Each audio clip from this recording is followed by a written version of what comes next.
విజయనగరం మండలం చెల్లూరు గ్రామంలో ఈ నెల 23వ తేదీన మేమంతా సిద్ధం సభ నిర్వహించడానికి ఏర్పాట్లు పూర్తి కావస్తున్నాయని జెడ్పీ చైర్మన్ మధ్య శ్రీనివాసరావు తెలిపారు. విజయనగరం పార్లమెంట్ నియోజకవర్గ పరిధిలోని నాయకులు, కార్యకర్తలు, పార్టీ శ్రేణులు, మహిళలు, ప్రజలు స్వచ్ఛందంగా తరలివచ్చి సభను విజయవంతం చేయాలని కోరారు. విజయనగరం వైసీపీ ఎమ్మెల్యే అభ్యర్థిగా కోల్గట్ల నామినేషన్ కార్యక్రమానికి హాజరైన సందర్భంగా మీడియాతో ఆయన మాట్లాడారు. 23వ తారీఖు సాయంకాలం 4 గంటలకి చెల్లూరు జంక్షన్ వద్ద గౌరవనీయులు పెద్దలు రాష్ట్ర విద్యాశాఖ మంత్రులు బొత్స సత్యనారాయణ గారు, గౌరవ డిప్యూటీ స్పీకర్ గారు, గౌరవ శాసనసభ్యులు వీరభద్రస్వామి గారు, గౌరవ పార్లమెంట్ సభ్యులు మేము అందరం కలిపి గౌరవ రీజనల్ కోఆర్డినేటర్ గారు మా వైవి సుబ్బారెడ్డి గారు అందరం కూర్చొని సభాస్థల్ని వేదికని ఖాయం చేస్తాం. అది కూడా పనులు త్వరితగతంగా జరుగుతున్నాయి.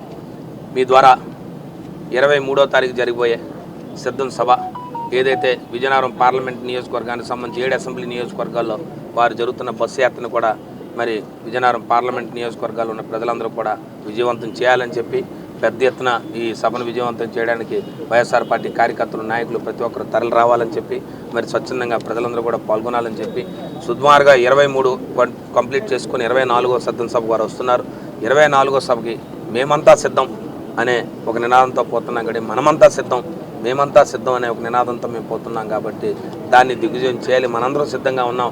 మరి గౌరవ ముఖ్యమంత్రి గారిని, ఈ ప్రభుత్వాన్ని, వైఎస్ఆర్సీ ప్రభుత్వాన్ని మరలా 2024లో మరి జరిగే ఎన్నికల్లో తీసుకురావాలని చెప్పి ఆ సిద్ధం సభని విజయవంతం చేయాలని మీ ద్వారా కోరుకుంటున్నాను.